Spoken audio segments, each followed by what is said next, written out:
je vous propose une nouvelle vidéo si vous avez aimé essayer. Donc toujours sur la thématique des films. Cette fois-ci, je vous propose de nous attaquer aux films de super-héros Marvel et DC Comics.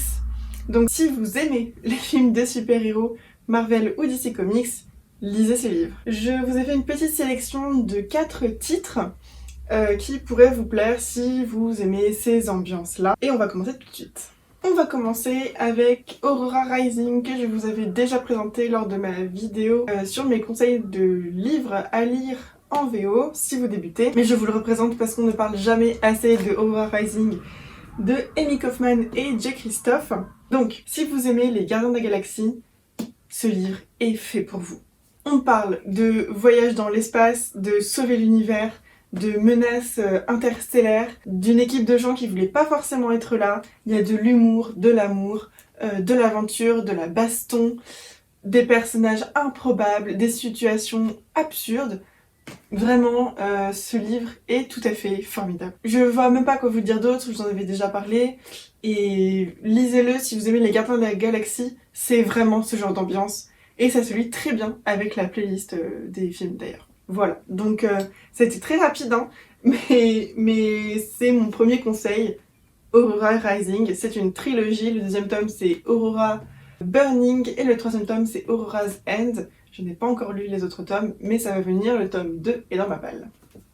Si vous êtes davantage dans le côté un peu méchant à la Poison Ivy ou Swamp Thing, un peu écologiste, et à la limite entre le héros et le méchant, je vous conseille le manga Full Night de Kazumi Yasuda qui est paru chez Glénat. Moi j'ai lu les 2 premiers tomes qu'une amie m'a prêté, j'ai très hâte qu'elle me prête la suite. Donc je vais vous lire le résumé du premier tome. Dans un futur lointain, un épais nuage a recouvert la terre et l'a plongée dans l'obscurité. Les arbres sont morts et l'oxygène s'est raréfié. Dans ce contexte, un procédé nouveau voit le jour. Il permet de transformer les hommes en plantes, qui peuvent ainsi générer un peu d'air pur et garantir la survie de notre espèce. Dans ce monde au lendemain incertain, les individus seront obligés de choisir entre demeurer eux-mêmes ou abandonner la souffrance en basculant vers une autre forme de vie, celle du règne végétal. Donc déjà ce postulat je l'ai trouvé très intéressant, et ensuite on a notre héros qui en désespoir de cause va décider de subir cette opération alors qu'il n'est pas mourant. Il lui reste donc 2 ans à vivre et il va se rendre compte au fur et à mesure qu'il peut entendre et comprendre le langage des plantes qui ont autrefois été humains. Donc on suit plusieurs enquêtes / rencontres au fur et à mesure de ces tomes, et on a l'apparition d'un méchant dans le tome 2. Je vous spoil pas tout à fait parce que on le voit bien hein, que c'est un méchant, et puis de toute façon c'est le tome 2. Donc on a l'apparition d'un méchant qui va servir d'antagoniste et qui fait vraiment très film de super-héros. Et vraiment très sympathique, les dessins sont intéressants, c'est une ambiance un petit peu sombre, un petit peu glauque, un petit peu sordide par moments, et personnellement j'ai beaucoup aimé. Ensuite pour les prochains titres, je ne les ai pas avec moi. Le premier parce que c'est une amie encore une fois qui me l'a prêté et donc je lui ai rendu, et le deuxième parce que c'est un livre que j'ai lu il y a très longtemps et je l'avais emprunté en bibliothèque, donc je ne l'ai pas avec moi. Donc le premier, j'essaierai de vous mettre les images quelque part. Le premier c'est Sakamoto Days. Donc c'est un manga aussi. Pareil, j'ai lu les 2 premiers tomes et c'était très drôle. On a un assassin à la retraite qui se tient une petite supérette avec son épouse et leur fille. Un tueur à gages débutant qui se retrouve dans une situation mais complètement improbable où il se fait poursuivre par d'autres gangs d'assassins et qui demande de l'aide justement à Sakamoto. On a des combats mais d'une absurdité absolument désopilante, des situations qui relèvent parfois du grotesque tellement c'est ridicule, mais tout ça en restant très drôle avec des dessins très dynamiques. Les dessins de baston sont vraiment super, c'est très expressif, et vraiment j'ai ri en lisant ce manga. J'ai très hâte de lire la suite. Et si vous aimez cette ambiance, encore une fois, très humoristique, un peu autodérision, et en même temps, il est hyper badass et il fait des trucs incroyables quand il se bat, je vous conseille vraiment ce manga. Et ensuite, autre roman, je vais vous conseiller Héros secondaire. Donc c'est un roman que j'ai lu il y a quelques années, j'ai lu en fin d'Hippocagne. Et en fait, c'est ce roman qui m'a permis de véritablement me sortir de ma grosse panne de lecture qui avait engendré l'hypocagne, puisque donc j'étais en classe préparatoire littéraire, c'est hypocagne-cagne. Et le fait de devoir lire énormément pour les cours, je n'arrivais plus à trouver du plaisir dans mes lectures personnelles. Et en fait, j'avais plus le temps, j'étais trop fatiguée, et puis je voulais pas m'infliger ça en plus des lectures que je devais déjà faire. Sauf que j'avais lancé mon compte Instagram un an auparavant, il était un peu mort.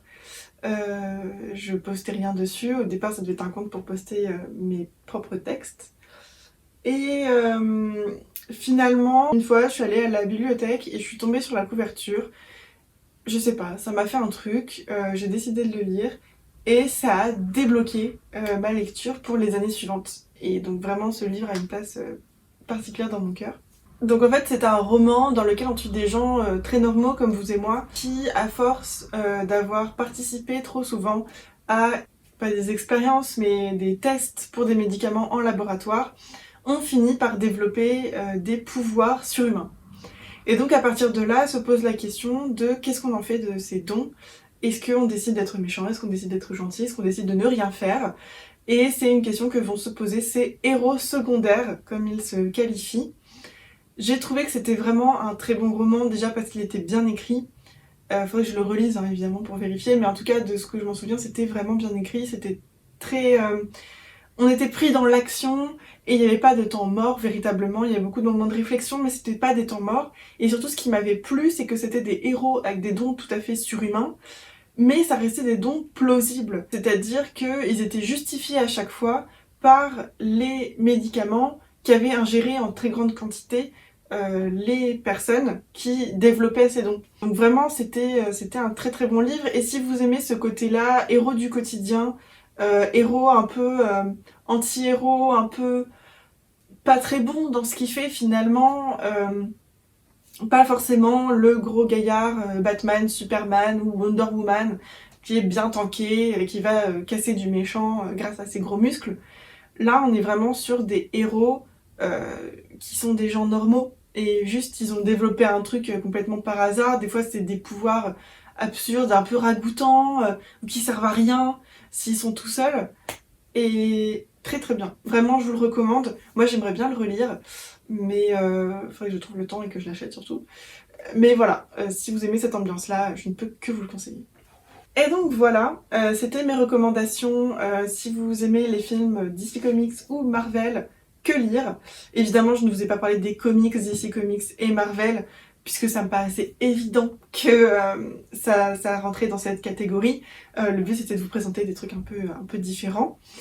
N'hésitez pas à me dire ce que vous recommanderiez pour les personnes qui cherchent des livres dans cette ambiance-là.